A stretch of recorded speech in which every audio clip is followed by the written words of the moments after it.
Hello friends, दोस्तों अभी जो सुप्रीम कोर्ट का ऑर्डर आया दिल्ली में कि वहां से डॉग्स को हटाया जाए। तो दोस्तों मुझे आया कि आपको मैं अब बताऊं कि डॉग जो हैं ऑल ओवर वर्ल्ड 16 प्रकार की पॉजिटिव एनर्जी से उनको एफिलिएट किया जाता है। 16 प्रकार की डेटीज आप मान लें, हमारे पूज्य भगवान मान लें, उनके साथ में उनको अटैच किया गया है। तो हम अभी अपने भारत देश की बात करते हैं। तो यहाँ पर दोस्तों जो भैरव जी हैं, भैरव जी का वाहन डॉग को माना जाता है, ब्लैक डॉग को।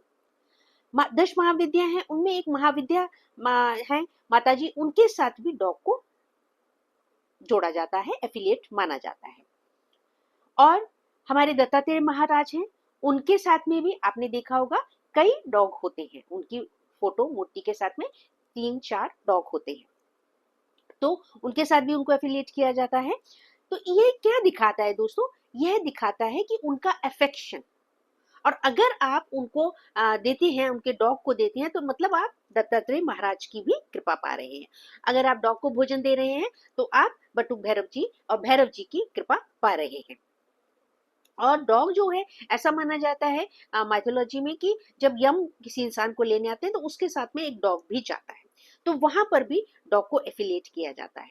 तो दोस्तों बात रही कि डॉग की, और अक्सर लोग आपने सुना होगा कि डॉग कहते भी हैं कि डॉग को पहले पता चल जाता है, क्योंकि वो साइंटिफिकली वो उन वेव्स को सुन पाते हैं। जैसे अर्थक्वेक अगर आना हो तो आप देखेंगे कि डॉग्स उस स्थान से दूर चले जाएंगे या कहीं पर छुप करके बैठ जाएंगे, तो आपको अचानक लगेगा कि गली में जो डॉग्स थे वो कहाँ चले गए, क्योंकि उनको आभास हो जाता है कि कुछ ऐसा घटित होने वाला है।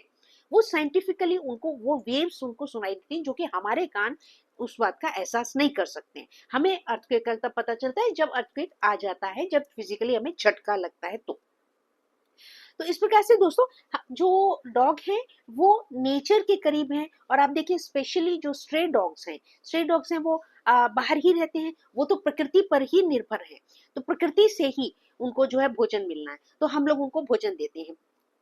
तो आपके स्थान में भी, लोकल एरिया में जहां पर भी अगर कोई इश्यू हो, जैसे कि हमारे नोटिस में भी ये आया, संज्ञान में भी, कई किसी डॉग ने जो बच्चे दिए और किसी ने जो है उनको कुछ गलत चीज खिला दी, क्योंकि किसी को अच्छा नहीं लग रहा था कि बहुत सारे डॉगीज आसपास हो गए, तो उन्होंने खाने में मिला करके कुछ डाल दिया, और उससे जो है जब बच्चों जो एक्सपायर हुए, इस दुनिया से चले गए, तो वो माँ जो है वो एग्रेसिव हो गई, फिर वो उन्हीं लोगों को काटने लगी। तो दोस्तों इस तरह की कृपया ऐसा ना किया करें। आप अपने एरिया के म्यूनिसिपैलिटी को इन्फॉर्म करें, अथॉरिटीज को इन्फॉर्म करें, RW रेजिडेंशियल वेलफेयर एसोसिएशन होते हैं उनको इन्फॉर्म करें, या सर्च करके, ऑनलाइन सर्च करके आपके एरिया की जो भी डॉग हेल्पिंग एड करने वाली NGOs हो, आप उनको कॉल करके कहें, या रिहेबिलिटेशन सेंटर्स हो उनको कहें, या फिर रेजिडेंट्स को इकट्ठे मिल करके ऐसा कुछ प्रबंध करना चाहिए कि ऐसे जीवों के लिए उनको जहर दे देना, उनको कोई गलत चीज खिला देना,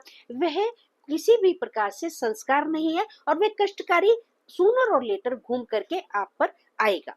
तो ऐसी गलती न किया करें।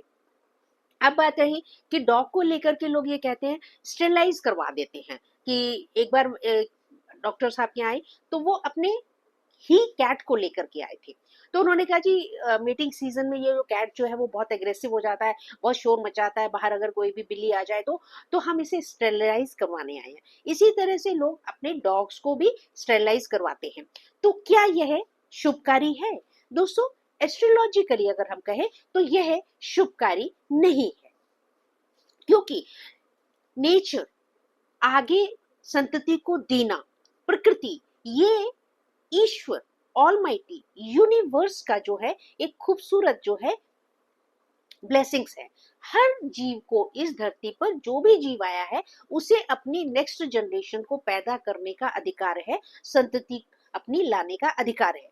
तो वहां पर अगर इंसान उसमें बाधित होते हैं तो वह कष्ट आपको भी आएगा, किसी न किसी प्रकार से वह बाधा आपके जीवन में या आपके बच्चों के जीवन में आएगी। तो इसलिए इस बात का विशेष ध्यान रखें, इस पर चिंतन करें, मनन करें, मंथन करें, और ऐसे स्टेरलाइजेशन करवाने से पहले एस्ट्रोलॉजर से अवश्य आप अपनी गणना करवा लें, तो वह शुभकारी होगा। तो इस प्रकार से दोस्तों एस्ट्रोलॉजी और dogs. Thank you, love you all.